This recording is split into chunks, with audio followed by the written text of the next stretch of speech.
Seorang pemimpin tingkat tinggi Iran bergegas dari Teheran dan muncul di Rusia untuk mencari jalan keluar bersama Vladimir Putin di tengah meningkatnya blokade laut oleh Amerika Serikat. Perjalanan Abbas Araghchi, Menteri Luar Negeri Iran, mengungkap pada hari Rabu 29 April 2026 sebuah krisis yang telah coba disembunyikan oleh rezim selama bertahun-tahun.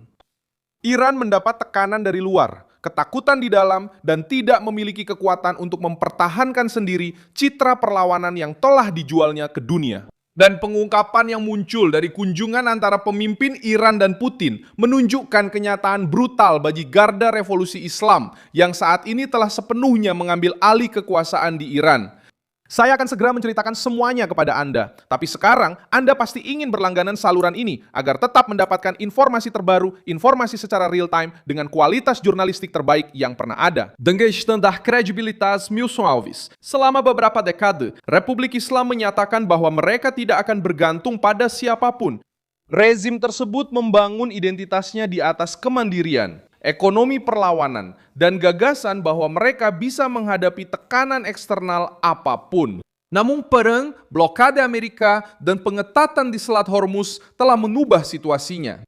Sekarang, sementara kapal-kapal terhenti, ekspor terhambat, dan risiko protes meningkat, salah satu tokoh utama Teheran bergegas ke Moskow.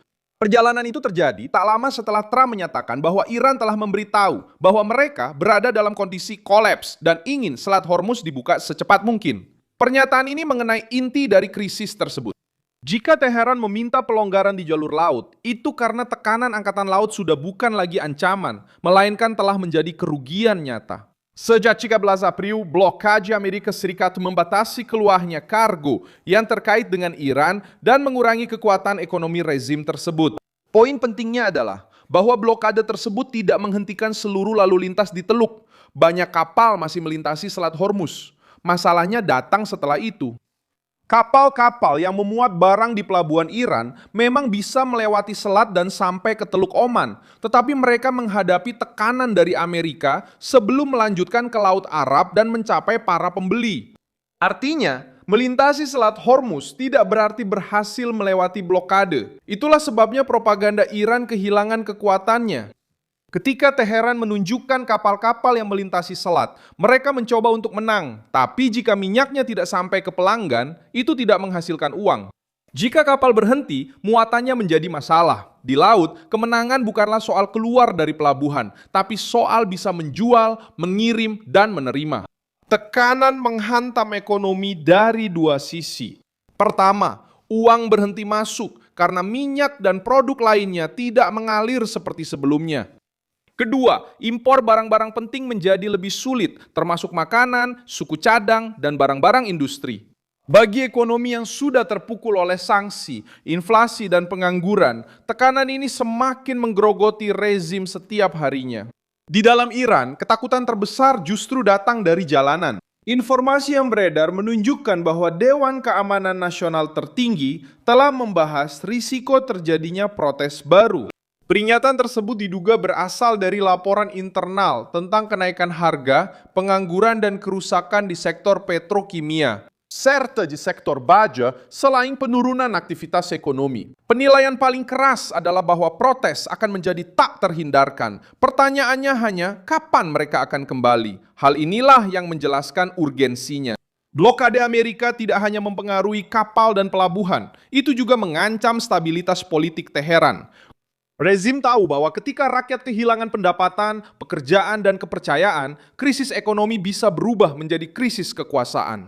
Karena itu, perjalanan Arakte ke Rusia tidak terlihat seperti diplomasi biasa. Itu tampak seperti upaya mencari waktu sebelum tekanan eksternal berubah menjadi pemberontakan internal. Pemadaman internet semakin menunjukkan ketakutan itu. Iran telah memberlakukan pembatasan koneksi yang ketat selama lebih dari 60 hari.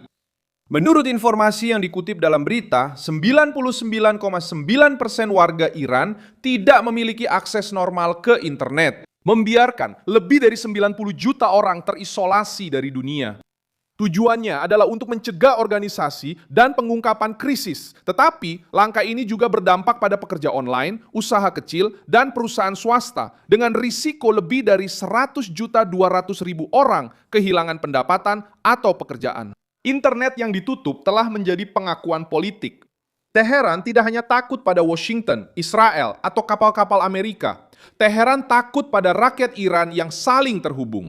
Jika rakyat mulai berbicara lagi, mengorganisir protes, dan menunjukkan gambar-gambar kepada dunia, rezim bisa menghadapi tekanan yang sulit untuk dikendalikan. Siapa yang merasa aman tidak perlu membungkam jutaan orang selama itu. Dalam situasi inilah Araguchi meninggalkan Teheran dan pergi ke Sang Petersburg. Diplomasi Iran mencoba membantah anggapan putus asa dan menegaskan bahwa para perwakilannya tidak pergi ke Rusia untuk meminta-minta.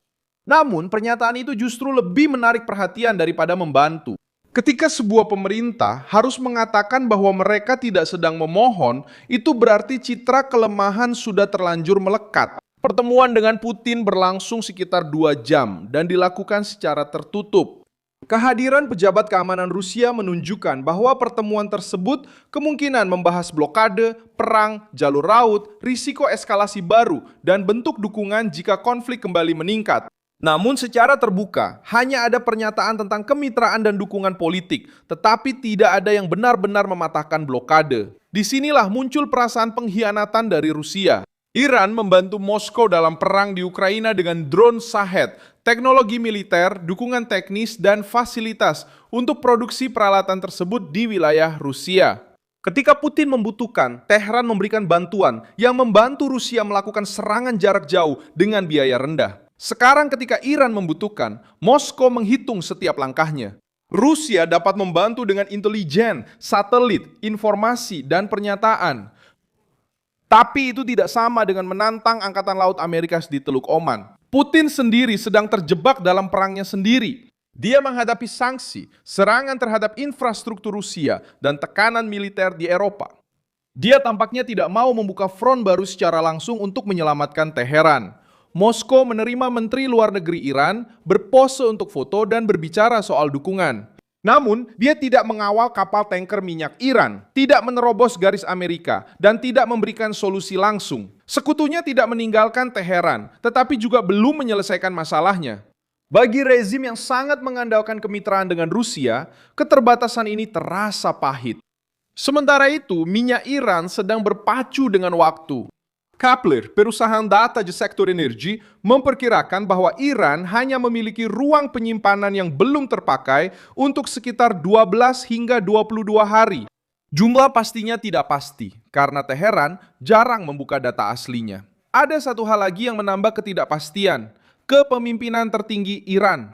Pemimpin baru belum muncul di depan publik secara meyakinkan. Ketidakhadiran ini terasa berat di tengah krisis yang sedang berlangsung. Pemerintah yang kuat menunjukkan kendali, sementara pemerintah yang tertekan meninggalkan banyak pertanyaan terbuka. Rubio juga menunjukkan bahwa Iran terpecah secara internal antara kelompok garis keras yang memahami perlunya menjaga ekonomi tetap berjalan dan kelompok garis keras yang digerakkan oleh ideologi murni. Perpekahan ini membuat setiap kesepakatan menjadi lebih lambat, membingungkan, dan berbahaya. Pada akhirnya, perjalanan Arakci ke Rusia menunjukkan bahwa rezim tersebut sedang berada dalam mode bertahan hidup. Iran mencoba menjual perlawanan, tetapi sekarang mencari pertolongan. Mereka mencoba mengancam Selat Hormuz, tetapi kini meminta kelonggaran. Mereka mencoba mengandalkan Putin, tetapi hanya menerima bantuan terbatas. Mereka mencoba membungkam rakyatnya sendiri, tetapi justru menghantam ekonominya. Iran pergi ke Moskow bukan karena kekuatan, mereka pergi karena membutuhkan jalan keluar. Teheran masih berbicara tentang perlawanan, tetapi gerakannya menunjukkan bahwa rezim sedang berusaha menang sebelum blokade, kekurangan uang, dan tekanan dari rakyat menagih harga. Jangan lupa like video ini, subscribe ke channel, dan di akhir nanti cek komentar supaya kamu makin terlibat dengan komunitas Milson Alves.